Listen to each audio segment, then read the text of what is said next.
Hello student, देखो आज हम लोग स्टार्ट करने वाले हैं आपका अगला चैप्टर।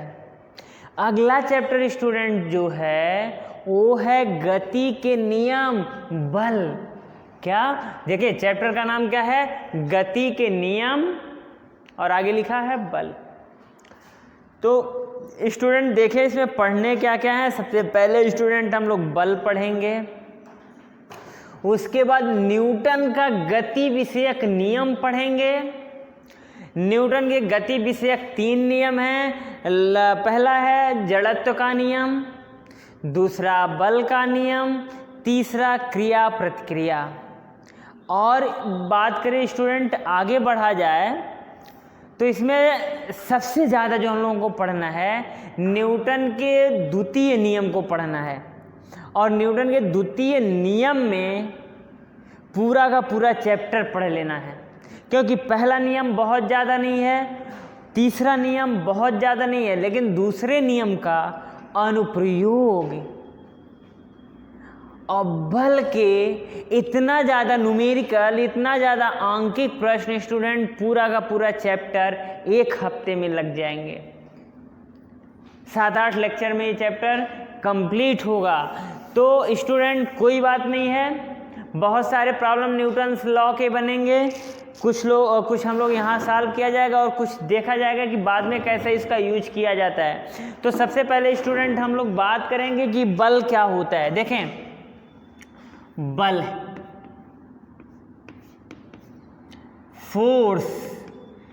फोर्स क्या होता है स्टूडेंट? बल क्या होता है? बल वह बाह्य कारक होता है जो किसी वस्तु में गति उत्पन्न कर सकता है या विराम उत्पन्न कर सकता है, या तो गति उत्पन्न करने की कोशिश करता है या तो विराम उत्पन्न करने की कोशिश करता है स्टूडेंट, उसे बल कहते हैं। अब बल देखो, मान लो कि बेटा एक पिंड है समझें, तो इस पर बल कैसे लग सकता है? इस पे बल या तो स्टूडेंट आप इसको धक्का देके इसको यहाँ से यहाँ लाओ, या तो स्टूडेंट खींच के उधर से इधर लाओ। तो स्टूडेंट बल या तो धक्का देने की तरफ लगता है या तो खींचने में। तो हम लोग कह सकते हैं बल वह बाह्य कारक होता है जो किसी वस्तु में गति उत्पन्न करता है या करने की कोशिश करता है, विराम उत्पन्न करता है या विराम उत्पन्न करने की कोशिश करता है। और ये कैसा लगता है? या तो एक खिंचाव के रूप में लगता है या तो धक्के के रूप में लगता है। ठीक है स्टूडेंट, कोई दिक्कत? तो देखें, समझ में आ रहा है ना? तो बल हमको समझ में आ गया, बल वह बाह्य कारक है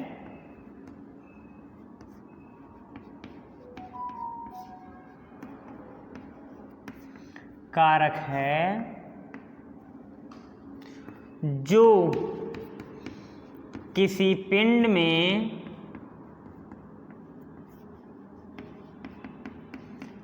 गति उत्पन्न करता है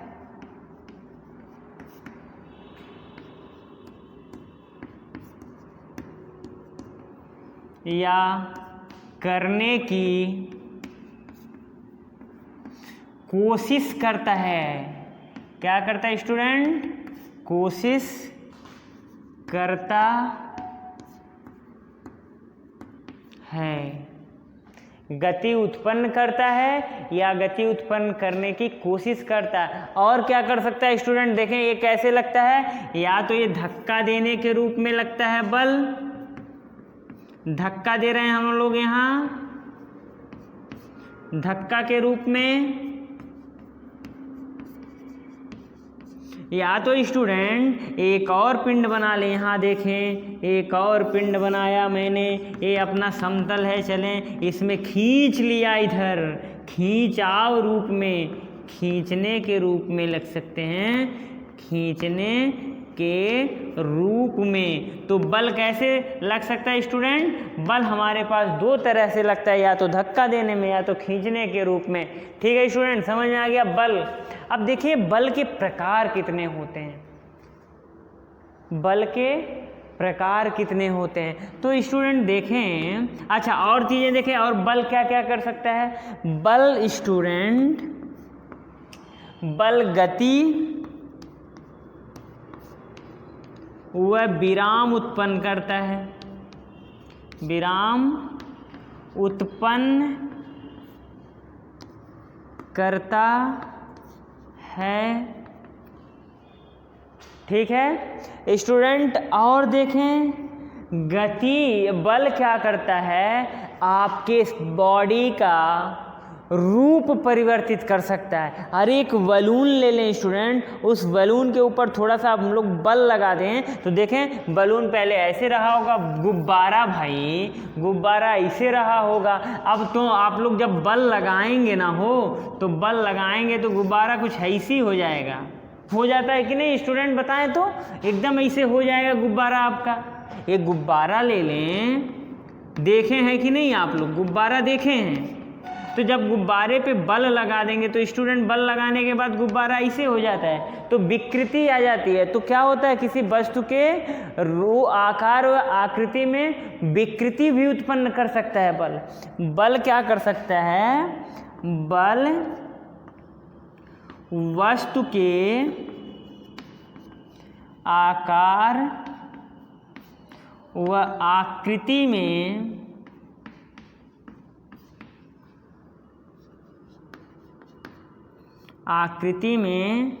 विकृति उत्पन्न कर सकता है,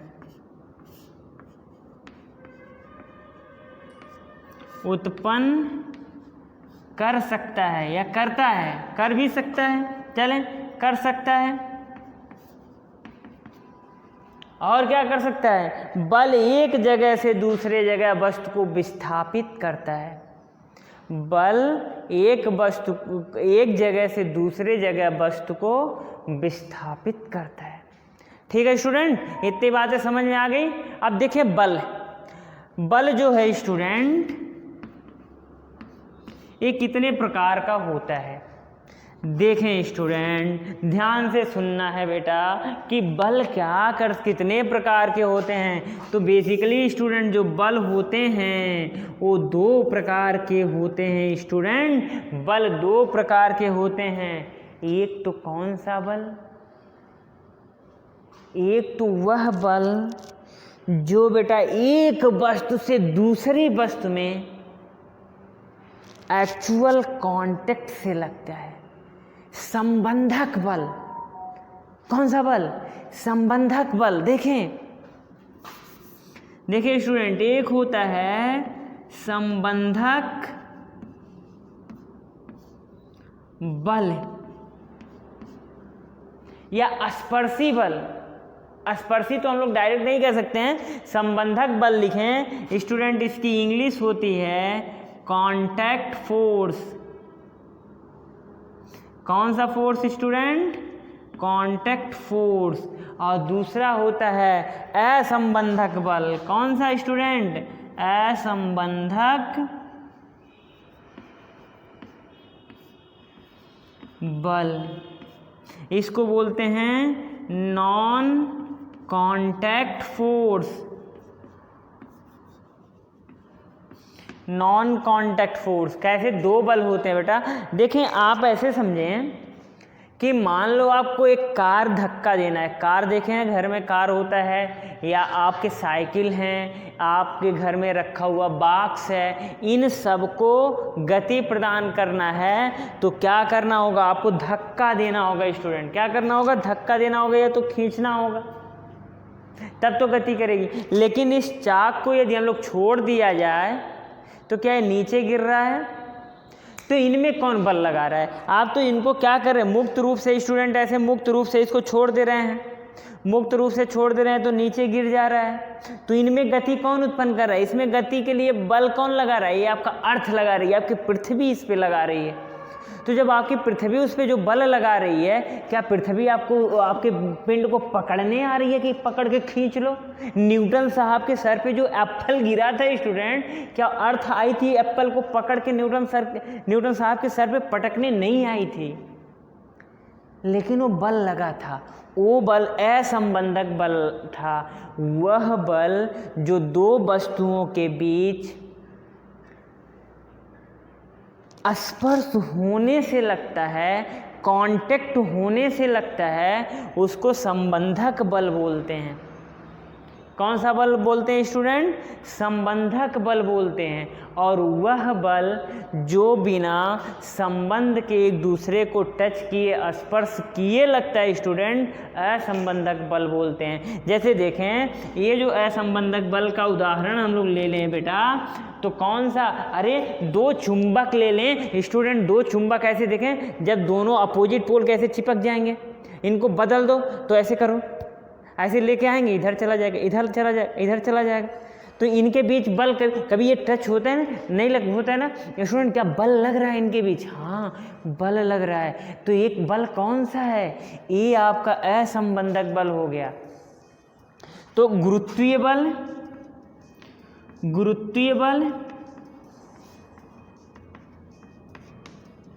और वैद्युत चुंबकीय बल। कौन से बल? वैद्युत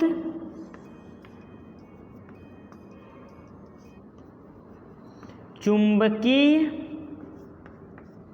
बल।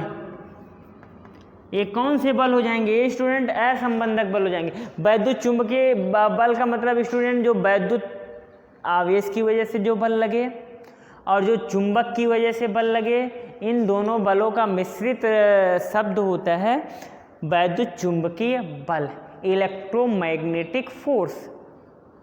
और गुरुत्वीय बल आप जानते हो, जो बल पृथ्वी लगाती है।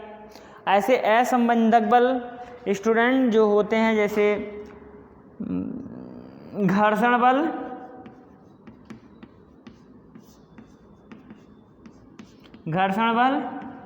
तनाव बल, ये सब क्या है? असंबंधक बल है स्टूडेंट। कैसे हैं? असंबंधक बल हैं। तो यहाँ तक आप समझें, फिर हम लोग थोड़ी थोड़ी बातें और किया जाए स्टूडेंट। चलें देखें,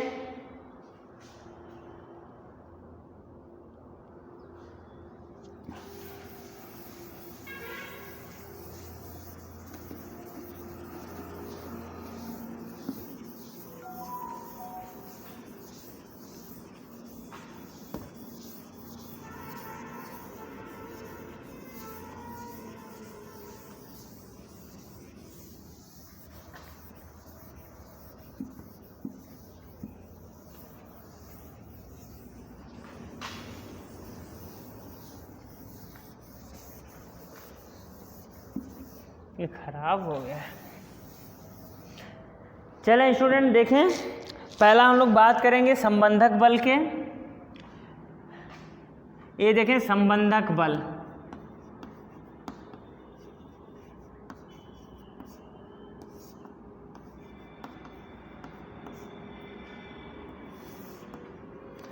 कांटेक्ट फोर्स। कैसा फोर्स स्टूडेंट? Contact force. वह बल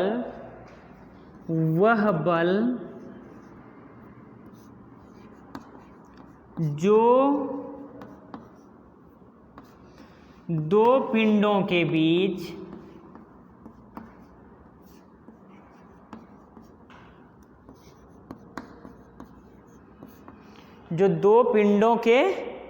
बीच वास्तविक संबंध से या वास्तविक कांटेक्ट स्पर्श होने से लगता है, उनको क्या बोलते हैं स्टूडेंट? कांटेक्ट फोर्स बोलते हैं। तो लिख सकते हैं वह बल जो दो पिंडों के बीच एक्चुअल कांटेक्ट की वजह से लगता है, कारण लगता है, क्या कहेंगे इसको? कांटेक्ट फोर्स संबंधक बल। और ये स्टूडेंट देखें ध्यान से, ये जो संबंधक बल होता है 3 तरह से लगता है। ये संबंधक बल स्टूडेंट 3 तरह से लगता है। पहला अभिलंब लगेगा, अभिलंब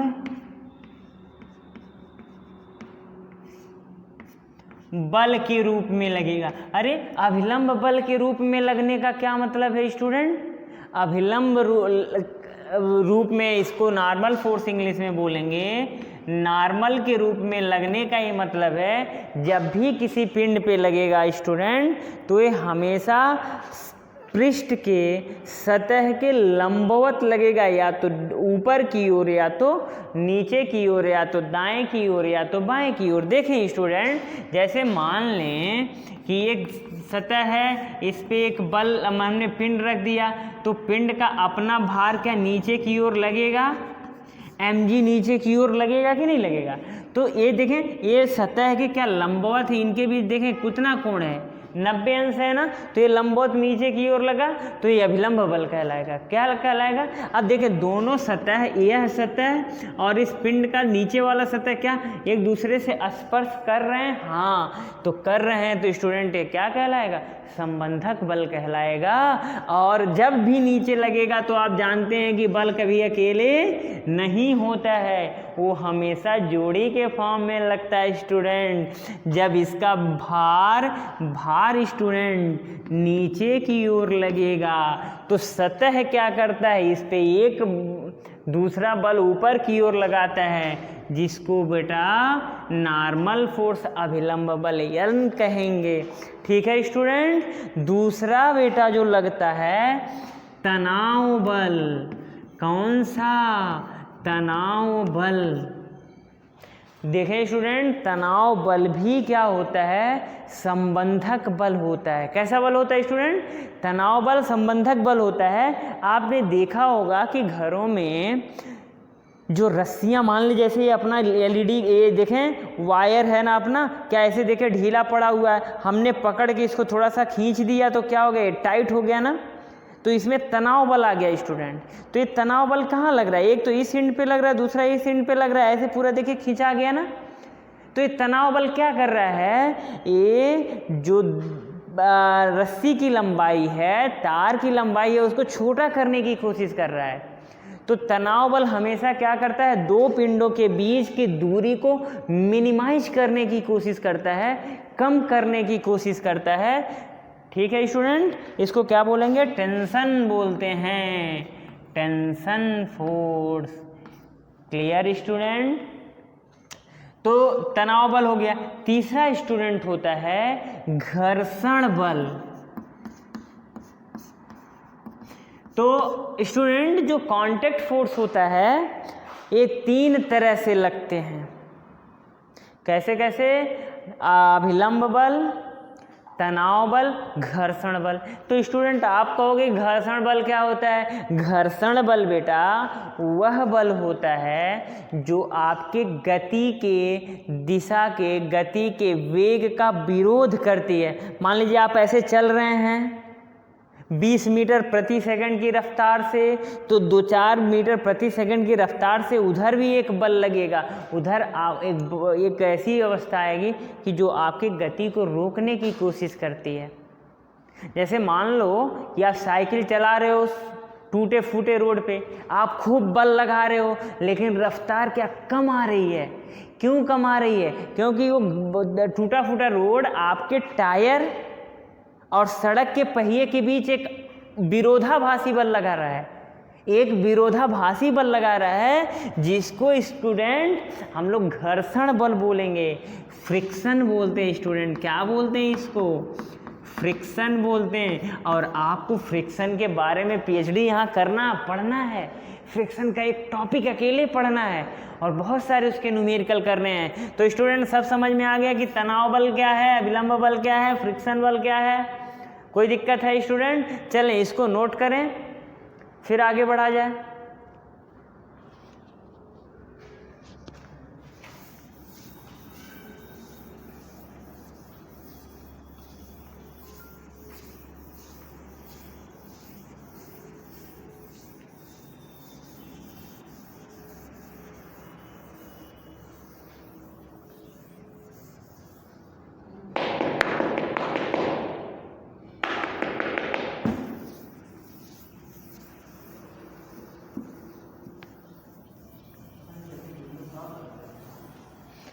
अब देखें स्टूडेंट, दूसरा जो हम लोगों ने बल का दूसरा रूप देखा गया था असंबंधक बल, वो तो हम लोगों ने पढ़ लिया। बल संबंधक बल पढ़ लिया कि संबंधक बल 3 तरह से लग सकते हैं, एक अभिलंब बल लगता है, तनाव बल लगता है और घर्षण बल लगता है। ठीक है स्टूडेंट, अब थोड़ी सी और हम लोग आगे बढ़ेंगे। तो जो अगला हम लोगों को स्टूडेंट पढ़ना है वो है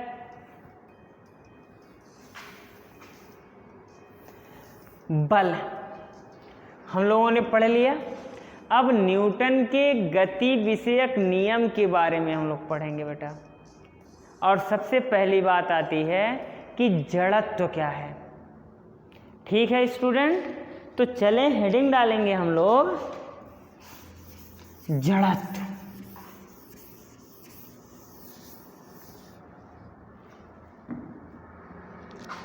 देखिए स्टूडेंट, हेडिंग है आपका जड़त्व। एनर्सिया क्या है स्टूडेंट? एनर्सिया। अरे कैसे समझे? सबसे आसान सा तरीका है स्टूडेंट जड़त्व समझने का। मान लो स्टूडेंट आपके पास 2 ट्रक हैं, देखें एक तो टॉय ट्रक है, ये तो टॉय ट्रक है, बच्चों वाला एक खिलौना वाला ट्रक है स्टूडेंट। देखें एक खिलौना वाला ट्रक है, उल्टा बन गया क्या स्टूडेंट? देखें एक खिलौना वाला ट्रक है और एक बड़ा सा ट्रक है स्टूडेंट, एक बड़ा सा ट्रक है आपके पास, एक बड़ा सा ट्रक है। चलें स्टूडेंट समझें, अब दोनों को धक्का देना है, दोनों पे बल लगाओ आप। तो हम पूछे स्टूडेंट किसको धक्का देना और किसमें गति प्रदान करना आसान है? तो कहोगे सर ये पतलू वाला जो है ना, मोटू पतलू ले ले भाई, तो ये पतलू कार को, पतलू ट्रक को धक्का देना आसान है, इसमें तकलीफ कम होगी सर। इसको धक्का देना, इसको गति करवाना आसान है, इसमें तकलीफ कम होगी। सर इस ट्रक को धक्का देना बड़ा टफ है, इसमें स्टूडेंट क्या होगा? तकलीफ ज़्यादा होगी। तो जिसमें स्टूडेंट तकलीफ ज़्यादा उसकी इनर्शिया ज़्यादा, उसका जड़त्व तो ज़्यादा। तो कैसे कहोगे? अरे सर ये जड़त्व तो क्या बता रहे हो, ऐसे ही हमको पता चल रहा है कि इसका द्रव्यमान ज़्यादा है, इसका द्रव्यमान ज़्यादा इसलिए तकलीफ ज़्यादा हो रहा है, इसका द्रव्यमान कम है इसलिए तकलीफ कम हो रहा है। तो स्टूडेंट जड़त्व तो कुछ नहीं है, जड़त्व तो क्या है? किसी पिंड के द्रव्यमान का मापन है, किसी पिंड के द्रव्यमान ना कह के बल का मापन है जड़त्व। अब देखें जड़त्व किसी भी पिंड के वह गुण होता है जिस गुण के कारण वस्तु अपनी अवस्था परिवर्तन का विरोध करती है। किसी पिंड की वह गुण जिस गुण के कारण पिंड अपनी अवस्था परिवर्तन का विरोध करती है स्टूडेंट, वही क्या कहलाती है? जड़त्व कहलाती है। तो लिखेंगे किसी पिंड की वह गुण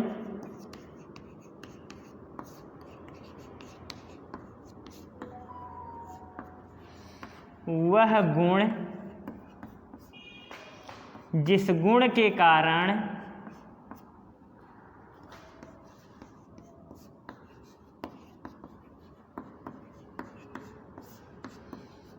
पिंड अपनी अवस्था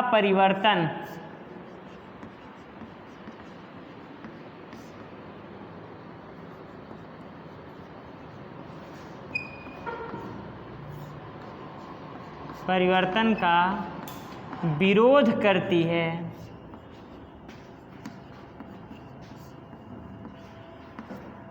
क्या कहलाता है स्टूडेंट? जड़त्व कहलाता है। क्या कहलाता है? जड़त्व कहलाता है। ठीक है स्टूडेंट, और सोचें यदि ऐसे समझें कि यदि ये गति कर रहा होता और इसके सामने आपको खड़े हो के इसको रोकना होता, तब भी इसमें ज़्यादा तकलीफ़ होती, इसमें ज़्यादा मज़ा आता, इसमें कम। अरे खड़े हो जाओ चलती हुई ट्रक के सामने, बड़ी अच्छी फीलिंग आएगी। तो स्टूडेंट ये क्या है? अब फिर वही जड़त्व इसमें क्या कर रहा है? इसके विराम, ये अपनी अवस्था परिवर्तन का विरोध करेगा कि नहीं करेगा? तो जिस गुण के कारण ये अपनी अवस्था परिवर्तन का विरोध करेगा स्टूडेंट, वही उसका जड़त्व कहलाता है। और जड़त्व असलियत में द्रव्यमान का मापन होता है। जिसका द्रव्यमान ज़्यादा उसका जड़त्व ज़्यादा, और जिसका द्रव्यमान कम उसका जड़त्व कम।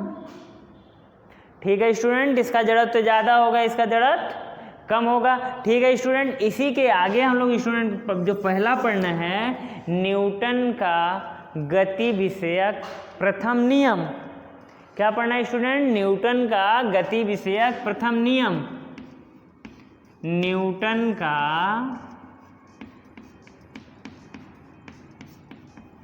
गति विषयक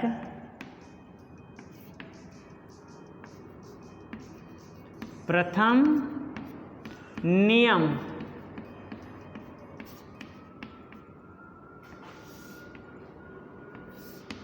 न्यूटन्स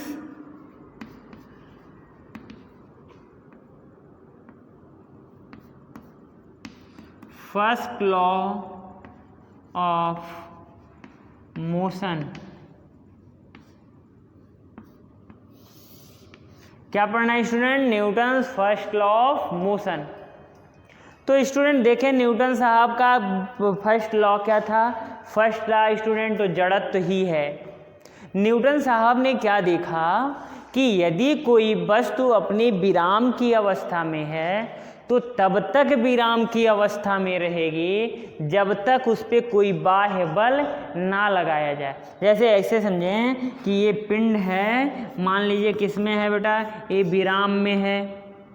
यम द्रव्यमान का है, कितना किस में है स्टूडेंट? विराम में है। और एक स्टूडेंट देखें, एक पिंड है यम द्रव्यमान का जो गतिशील है, इधर भाग रहा है, दोनों का द्रव्यमान सेम है। तो ये गति, ये विराम की अवस्था में है और किसमें स्टूडेंट? गति की अवस्था में है। तो न्यूटन साहब ने क्या बताया कि ये विराम में तब तक रहेगा जब तक इस पे कोई बाह्य बल नहीं लगाते हैं, जब तक इस पे कोई बाह्य बल नहीं लगाते हैं। और ये विराम की अवस्था, ये गति की अवस्था में तब तक रहेगा जब तक इस पे कोई बाह्य बल नहीं लगाते हैं। ठीक है स्टूडेंट, तो न्यूटन साहब का ये क्या पहला नियम था कि यदि कोई पिंड विराम की अवस्था में है तो विराम की अवस्था में रहेगा, या कोई पिंड गति की अवस्था में है तो गति की अवस्था में रहेगा जब तक कि इस पर कोई बाह्य बल नहीं लगाया जाता है। फिर से सुने, न्यूटन का प्रथम नियम क्या कहता है कि यदि कोई पिंड गति की अवस्था में है तो गति की अवस्था में रहेगा, यदि कोई पिंड विराम की अवस्था में है तो विराम की अवस्था में रहेगा जब तक कि उस पे कोई बाह्य बल ना लगाया जाए। और यही अवस्था परिवर्तन का जो विरोध करती है स्टूडेंट, तो क्या कहलाती है? जड़त्व कहलाती है। This property of body is called inertia. ठीक है स्टूडेंट, समझ में आ गया न्यूटन साहब का प्रथम नियम कि कोई वस्तु विराम में है तो विराम में रहेगा, गति की अवस्था में है गति की अवस्था में रहेगा जब तक कि उस पर कोई बाह्य बल ना लगाया जाए। पिंड के इस गुण को, वस्तु के इस गुण को क्या बोलते हैं स्टूडेंट? जड़त्व बोलते हैं। अब ये जड़त्व तीन प्रकार के होते हैं स्टूडेंट, आप लोग इसको पढ़िएगा कि जड़त्व कितने प्रकार के हो सकते हैं स्टूडेंट। हम बता दे रहे हैं, जड़त्व तीन हो जाते हैं। एक विराम की जड़त्व, विराम का जड़त्व, दूसरा स्टूडेंट गति का जड़त्व, गति का जड़त्व, और तीसरा हो जाता है स्टूडेंट दिशा का जड़त्व। क्या हो जाता है स्टूडेंट? दिशा का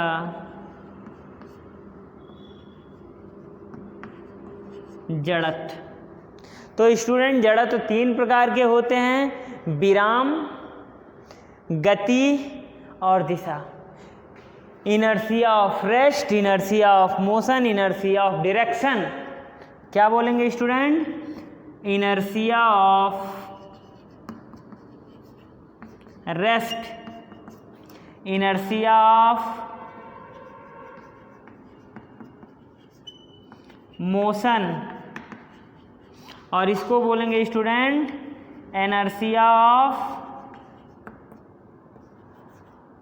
डायरेक्शन। Clear student? तो कितने तरह के हो गए स्टूडेंट? 3। समझ में आ गया? चले स्टूडेंट, ये आपका था न्यूटन सामान्य जानकारी, बल के बारे में सामान्य जानकारी रहा। न्यूटन के गति विषयक प्रथम नियम हम लोगों ने पढ़ लिया, जड़त्व तो पढ़ लिया।